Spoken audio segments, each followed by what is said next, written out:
పెద్దపల్లిలోని మండల పరిషత్ ప్రాథమిక పాఠశాల ప్రాంగణంలో ఏర్పాటు చేసిన పూర్వ ప్రాథమిక పాఠశాలలో కలెక్టర్ పిల్లలకు ఏకరూప దుస్తులు, లెర్నింగ్ మెటీరియల్, ఆట వస్తువులు పంపిణీ చేశారు. మూడో విడత పంచాయతీ ఎన్నికలు జరిగే పెద్దపల్లి, సుల్తానాబాద్లోని ప్రభుత్వ జూనియర్ కళాశాలలు, ఓదెల మోడల్ స్కూల్, ఎలిగేడు మండలంలోని ఎంపీడీఓ కార్యాలయ ప్రాంగణంలో ఏర్పాటు చేసిన డిస్ట్రిబ్యూషన్ కేంద్రాలను అదనపు కలెక్టర్ డి వేణుతో కలిసి కలెక్టర్ పరిశీలించారు.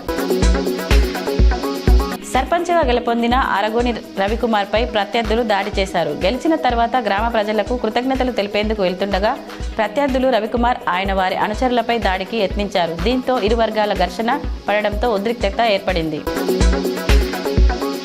ఎన్నికల ప్రచారంలో ఇచ్చిన మాట ప్రకారం గ్రామంలో కోతుల బెడద నివారణకు తక్షణ చర్యలు చేపట్టారు. సూర్యాపేట నుంచి కోతులు పట్టేవారిని రప్పించి ఒక్కరోజే 113 కోతులను పట్టించారు. ఒక్కో కోతిని పట్టుకునేందుకు 500 రూపాయల చొప్పున చెల్లిస్తున్నారు. గ్రామంలో ఉన్న కోతులన్నింటినీ బంధించి అడవికి తరలిస్తామని సర్పంచ్ విజయమ్మ తెలిపారు. కరీంనగర్ జిల్లాలో రేపు జరగబోయే పంచాయతీ ఎన్నికలకు సంబంధించి స్థానిక ప్రభుత్వ జూనియర్ కళాశాలలో ఏర్పాటు చేసిన డిస్ట్రిబ్యూషన్ అండ్ రిసెప్షన్ సెంటర్ను జిల్లా ఎన్నికల అధికారి collector Pamela Satpathy, additional collector Ashwini Thanaji సందర్శించారు. ఎన్నికలు జరిగే ప్రాంతాల్లో క్రిటికల్, సెన్సిటివ్ పోలింగ్ కేంద్రాల్లో వెబ్కాస్టింగ్ ఉంటుందని, ఎన్నికల కమిషన్ నిబంధనల ప్రకారం విధులు నిర్వర్తించాలని సిబ్బందికి తెలియజేశారు.